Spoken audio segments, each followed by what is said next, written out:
ረመዳን አሽረል ወአኸር ነው። የቁርአኑ ትልቅ ጊዜ ማለት ነው። በዚህ ጊዜ ላይ ያው ከምንም በላይ ቁርአን ከፍ ለማድረግ እነዚህ ወጣት ወንድሞቻችን በየአመቱ ይሄን መድረክ በማዘጋጀት በቁርአን ረመዳንን ለማድመቅ ቁርአን ጋር ያለንን ትስስር ለማጠናከር ልጆቻችን ስለ ቁርአን ሊኖራቸው የሚችለውን ግንዛቤና ከቁርአን ጋር ያላቸውን አላቃ ለማሳደግ እየሰሩት ላለው ስራ እንዲሁ ላመሰግን እወዳለሁ።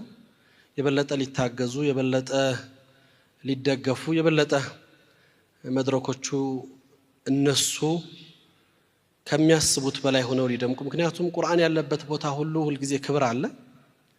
በታሪካችን በእስልምናችን ውስጥ ቁርአን የያዙትን ሁሉ ከፍ አድርጓል አላህ Subhanahu Wa Ta'ala።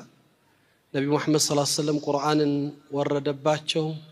ከነቢያቶች ሁሉ የነቢያት ከፍታን ይዘው ሰይዱን ነብይን ወልሙርሰሊን ሆኑ።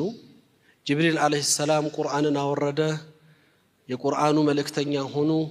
ታላቁ መላእክት ረመዳን ቁርአን ወረደበት ከወራቶች ሁሉ የላቀ ወር እንዲሆን ሆኗል። ሁላችንም እናቀው ልንኖረው ልናስበው የሚገባኒ አጭር ነገር ነው ላነሳም ወደው እንግዲህ ከቀረበው ሐሳብ አንፃር የንጋት ደጃፎች ዛሬ ነገሮች ሁሉ የጨለሙ በሚመስልበት ጊዜ ነገራቶች በየአቅጣጫው ፈተናዎች በበዙበት ጊዜ እንደ ኡማ እንደ ማህበረሰብ ተስፋዬ በቁረጥ የማዘን የመሰበር ምልክቶች ሊስተዋሉ ይችላሉ። እንዳማኝ ይሄ የሚጠበቁ ናቸው።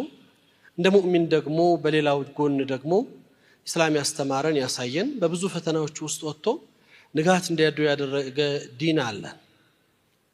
እኔ አንድ መልእክት ላይ ነው ላጠነጥንም ወደው ነብዩ መሐመድ ሰለላሁ ዐለይሂ ወሰለም እንግዲህ ያው ፈተናው ጠንክሮ በብዙ ፈተናዎች ውስጥ እያለፉ ረሱሉል አሚን ሰለላሁ ዐለይሂ ወሰለም መካ ጠቧቸው።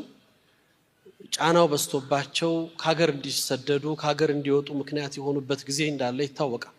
የሂጅራው ጉዞ በብዙ ፈተናዎች የታጀበ በብዙ ፈተናዎች ውስጥ ያለፈ ብዙ አይነት ሒላዎችን አማራጮችን ተጠቅመው ረሱሉል አሚን ሰለላሁ ዐለይሂ ወሰለም ነበር የወጡት።